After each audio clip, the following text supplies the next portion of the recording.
Assalamualaikum warahmatullahi wabarakatuh. Salam sukses untuk para pembudidaya ikan lele di Nusantara. Dalam video kali ini saya akan berbagi pengetahuan tentang bagaimana cara menerapkan atau aplikasi probiotik yang tepat pada sistem budidaya ikan lele. Dan juga saya akan berbagi tentang bagaimana cara membuat probiotik sederhana dari bahan minuman probiotik yang sehari-hari kita minum. Untuk kesuksesan budidaya ikan lele dengan penerapan atau pemberian probiotik, banyak hal yang perlu kita pahami atau kita pelajari. Pertama, yang perlu kita pahami adalah apa probiotik itu atau pengertian probiotik itu sendiri sebenarnya apa. Kedua adalah bagaimana probiotik itu bisa berfungsi dengan baik di kolam ikan kita. Dan yang ketiga adalah perlakuan apa yang perlu diterapkan agar probiotik itu benar-benar bisa berfungsi sebagaimana mestinya. Dan yang keempat adalah fase seperti apa dikatakan probiotik itu benar-benar berfungsi di air kolam kita itu. Untuk penjelasan yang pertama yaitu apa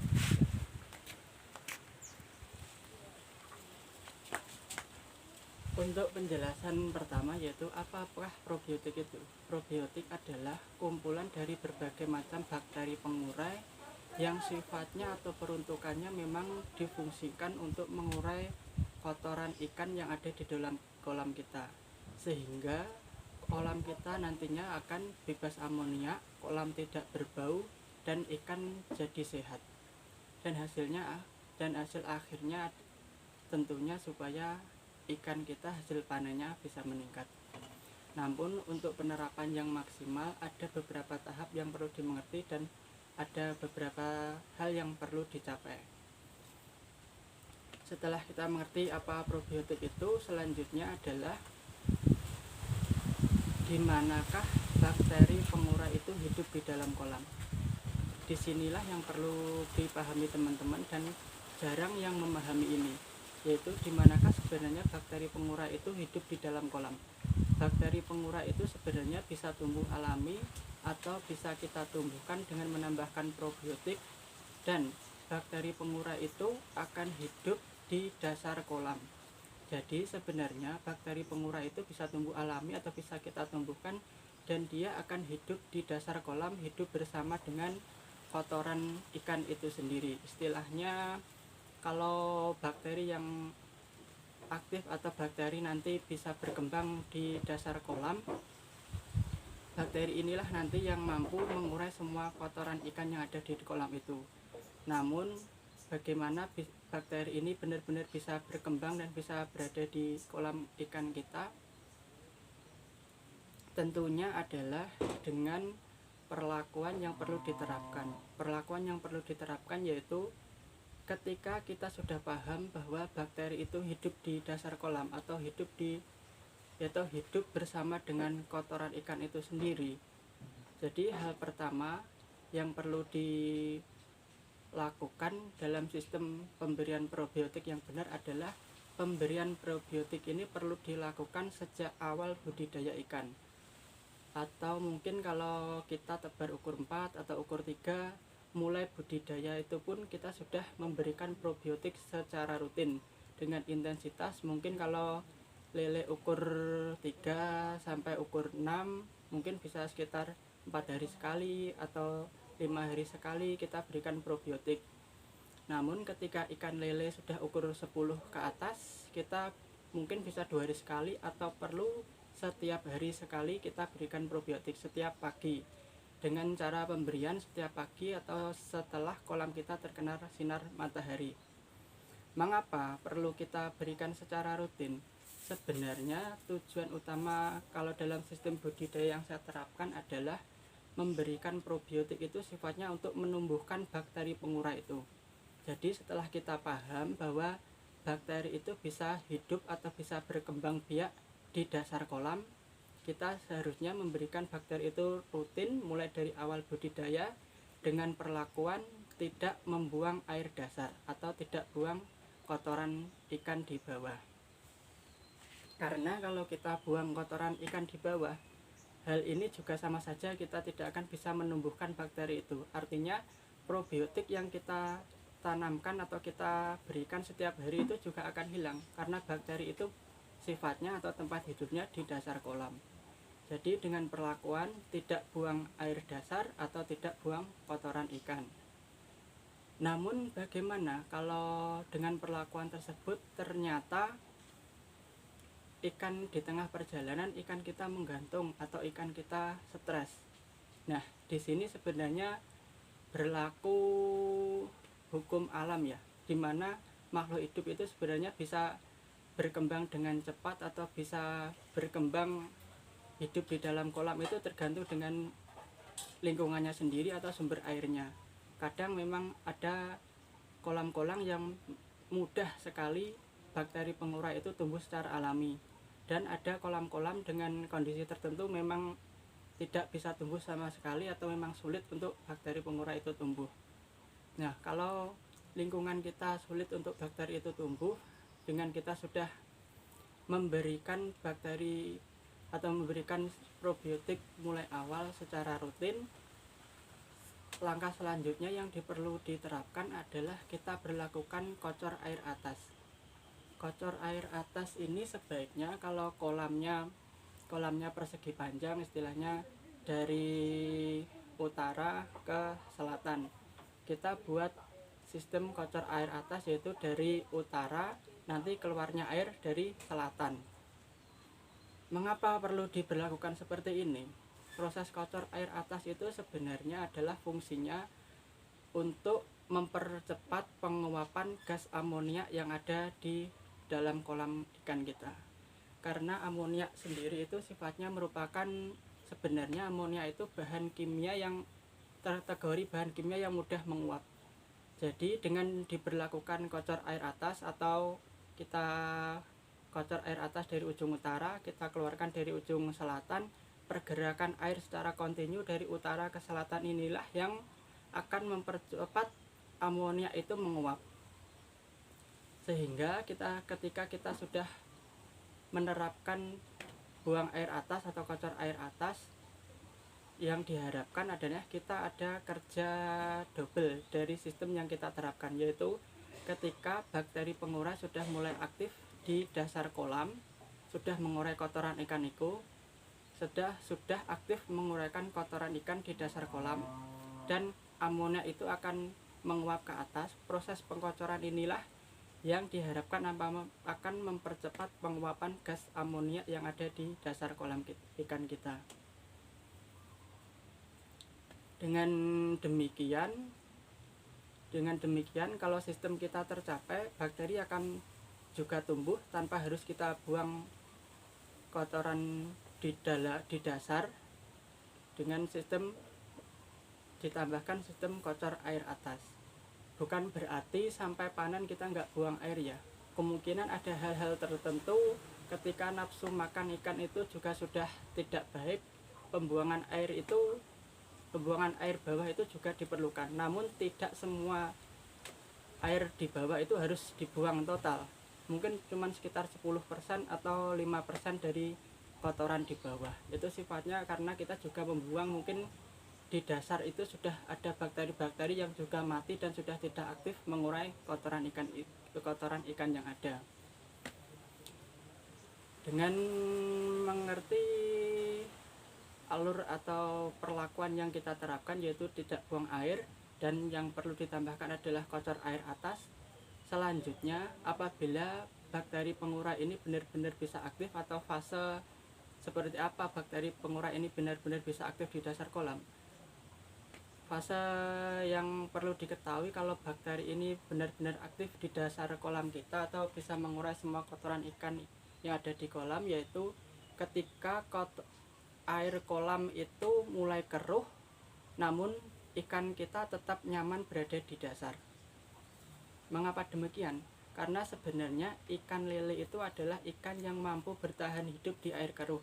Bahkan ikan lele itu secara alami mampu bertahan hidup di dasar lumpur. Namun kenyataannya ketika ikan yang kita budidayakan itu airnya mulai keruh, kadang-kadang ikan kita sudah stres. Itu yang menyebabkan stres bukannya ikan tidak bisa bertahan hidup di air keruh, namun air keruh yang terdapat di kolam ikan kita itu sudah penuh dengan gas amonia. Sehingga kalau kolam ikan kita sebenarnya terdapat bakteri pengurai aktif yang sebenarnya mampu mengurai semua kotoran ikan, air keruh atau istilahnya airnya letek sekalipun itu tidak akan berpengaruh kepada kehidupan ikan lele kita. Jadi tandanya secara digarisbawahi, bakteri pengurai itu benar-benar mampu mengurai kotoran dan mampu menghilangkan gas amonia, yaitu ketika air kita sudah mulai keruh namun ikan tetap betah di dasar kolam. Bahkan ikan mungkin tidak sering naik ke atas karena secara alami kotoran-kotoran ikan yang terurai oleh bakteri ini sebenarnya sudah menjadi makanan tambahan untuk ikan itu sendiri. Jadi di dasar ikan-ikan ini sudah mulai makan kotorannya ikan itu sendiri, kotoran ikan yang sudah terurai oleh bakteri itu. Jadi sebenarnya kalau menurut sistem budidaya yang saya terapkan ini, sistem pemberian probiotik itu menurut saya cukup bermanfaat jika diterapkan sebagaimana fungsinya. Bukan diterapkan ketika ikan itu sudah terkena penyakit misalnya, atau sudah ikan air kolam berbau baru kita berikan probiotik. Itu semuanya juga menurut saya tidak akan berpengaruh. Karena ketika air sudah berbau atau ikan sudah terkena penyakit, kalau kita masukkan probiotik itu sendiri pun kemungkinan juga tidak akan hidup di dalam air itu. Istilahnya mungkin juga bakteri itu kan sifatnya makhluk hidup. Kalau lingkungannya yang kita tumbuh juga tidak nyaman, dia juga tidak akan hidup di situ. Jadi sifatnya seharusnya probiotik itu diterapkan mulai dari awal, tujuannya untuk membangun atau mengembangbiakkan bakteri pengurai yang mampu hidup di dasar kolam, atau istilahnya nanti bakteri itu akan membentuk koloni bakteri aktif atau koloni bakteri atau kumpulan dari beberapa banyak bakteri yang benar-benar aktif atau mampu mengurai kotoran ikan yang ada di kolam itu. Itulah sebenarnya fase yang perlu dicapai dalam penerapan probiotik atau dalam penerapan pemberian probiotik yang baik untuk budidaya ikan lele. Namun untuk menghindari pemborosan pemberian probiotik, sebenarnya sebaiknya teman-teman memberlakukan atau kita beli probiotik dari toko itu sebenarnya kita kultur dulu dari 1 liter menjadi 20 liter dengan tambahan molase seperti yang banyak yang diajarkan di tutorial channel YouTube. Dengan demikian nanti tujuannya apa, cukup dengan 1 liter itu yang kita kultur menjadi 20 liter. Sistem pemberian probiotik mulai dari awal sampai akhir nanti tidak akan memakan banyak biaya, karena sebenarnya cukup 1 liter kita kultur menjadi 20 liter dan itu sudah bisa kita berikan nanti setiap hari, mulai dari persiapan air sampai nanti ikan kita panen. Demikianlah penjelasan saya tentang sistem budidaya ikan atau penerapan probiotik yang menurut saya itu benar. Ini hanya menurut saya ya, kalau menurut teman-teman itu keliru nggak masalah. Ini hanya sekedar berbagi pengetahuan, dan sifat saya ini bukan hal mutlak yang harus dipercaya. Ini hanya sebuah berbagi pengetahuan yang mungkin pengetahuan ini juga berguna bagi teman-teman para pembudidaya. Karena banyak kasus ketika buang air dasar, terkadang teman-teman juga mengalami kenapa ketika kita buang air dasar ternyata ikannya malah stres. Ya, itu sebenarnya adalah fase di mana bakteri pengurai itu sudah tumbuh di dalam kolam. Dan ketika bakteri itu sudah tumbuh di dalam kolam atau sudah tumbuh di dasar kolam, ketika kita buang air dasar, sehingga bakteri itu pun akan hilang, otomatis juga akan hilang. Dan hal selanjutnya, kolam kita tidak akan punya bakteri pengurai yang mengurai kotoran ikan, itu akan mengurai kotoran ikan itu, sehingga nantinya setelah buang air ternyata ikannya justru malah stres karena tidak ada bakteri pengurai yang mengurai kotoran ikan itu sendiri. Dan hal inilah yang sebenarnya perlu dipahami untuk para pembudidaya. Bukan berarti buang air dasar itu tidak diperlakukan, namun ada aturannya untuk buang air dasar itu agar bakteri pengurai itu juga mampu tumbuh dan nantinya mampu berkembang dan benar-benar sistem budidaya ikan itu nantinya tercapai seperti apa yang diharapkan daripada fungsi probiotik itu sendiri, yang mana fungsi probiotik itu sendiri sebenarnya mampu mengurai kotoran ikan, kolam ikan tidak berbau, dan nantinya ikan akan sehat atau tidak stres. Dan hasil akhir yang ingin kita capai adalah hasil panen lebih meningkat daripada sistem yang tidak memakai probiotik. Sekian penjelasan yang dapat saya sampaikan. Kalau ada yang keliru mohon dimaafkan. Dan selanjutnya saya akan memberi penjelasan tentang bagaimana membuat probiotik sederhana dari minuman probiotik yang sehari-hari kita minum. Seperti ini contoh probiotik yang saya pakai. Ini adalah saya buat dari minuman probiotik yang sehari-hari saya minum setiap hari. Mari kita simak cara pembuatannya.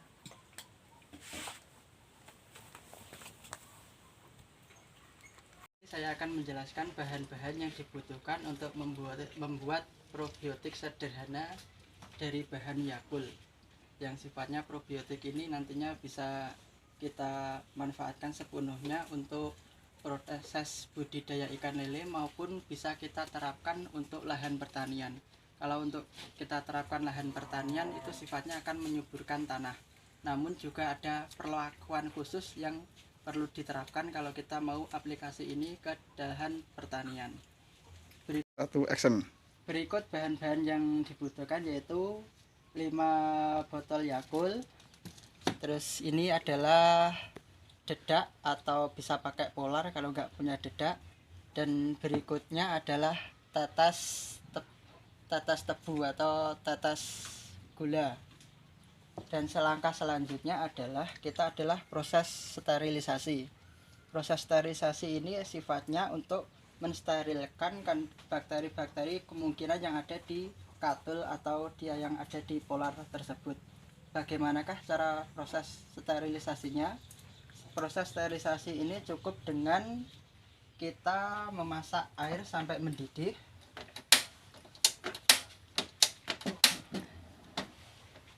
Dan setelah mendidih nanti kita tuangkan bekatul itu ke dalam ember. Begitu kita sudah tuangkan ember, kalau airnya sudah mendidih, langsung saja kita siram bekatul ini dengan air yang benar-benar sudah mendidih. Jangan cuman hangat ya, harus sampai mendidih karena ini akan mempengaruhi keberhasilan proses sterilisasi bahan itu sendiri.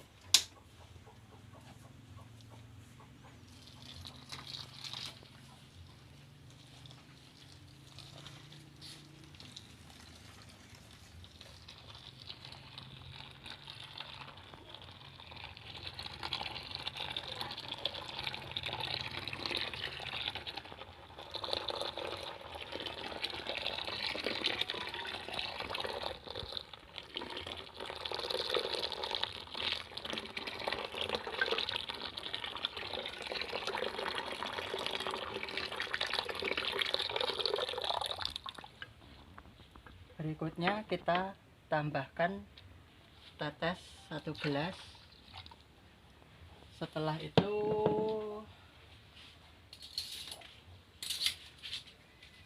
itu kita aduk ya, pakai aduk seadanya supaya benar-benar encer atau benar-benar campurannya bisa homogen. Setelah kita aduk, kita masukkan ke dalam jerigen 20 liter.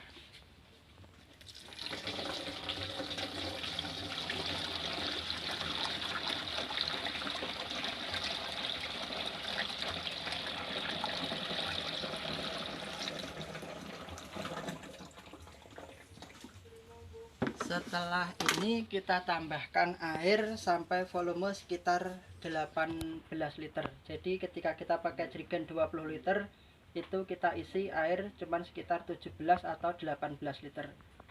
Fungsinya apa? Karena mengapa kita tidak penuhi? Karena nanti dalam proses pembuatan ini jika berhasil akan menghasilkan gas, istilahnya jerigen ini nanti akan menggelembung, dan sisa ruangan itulah nanti yang akan kita buat jaga-jaga agar jerigen ini tidak meledak ketika bakteri ini benar-benar tumbuh dan bisa menghasilkan gas.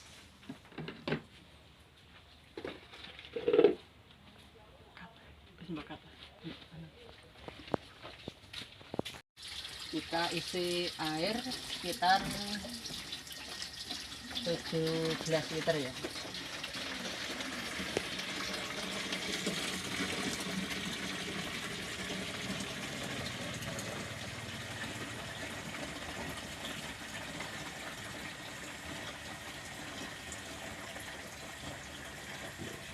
Dua, satu, action.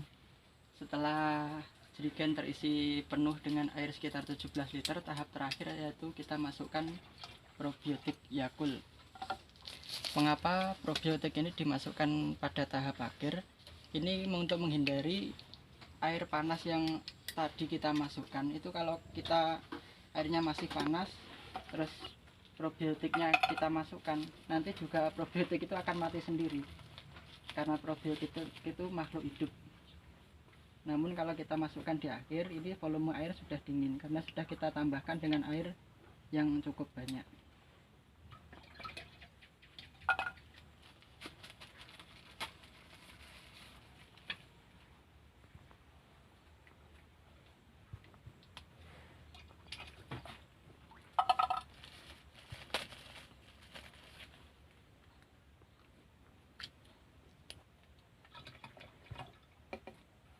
Tahap terakhir adalah kita tutup rapat jerigen ini, terus kita tunggu waktu jadinya yaitu sekitar 3 kali 24 jam, itu sekitar 3 hari. Terus jadi tanda jadinya itu seperti apa?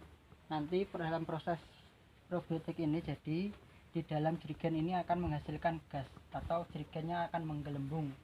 Itu berhasil probiotik itu sudah mulai berkembang biak atau bakteri di dalam jerigen ini sudah mulai berkembang biak dan sudah mulai aktif. Dan nanti hasil akhirnya itu adalah airnya akan beraroma seperti tape. Namun kalau proses ini gagal, airnya akan berbau seperti telur busuk. Demikian proses singkat pembuatan probiotik sederhana, yang mana probiotik ini saya rasa cukup efektif untuk proses budidaya ikan lele. Semoga tutorial yang saya share ini bisa bermanfaat khususnya untuk para pembudidaya ikan. Namun bagi teman-teman yang ingin praktis atau ingin mencoba probiotik buatan saya juga bisa menghubungi saya. Terima kasih. Wassalamualaikum warahmatullahi wabarakatuh.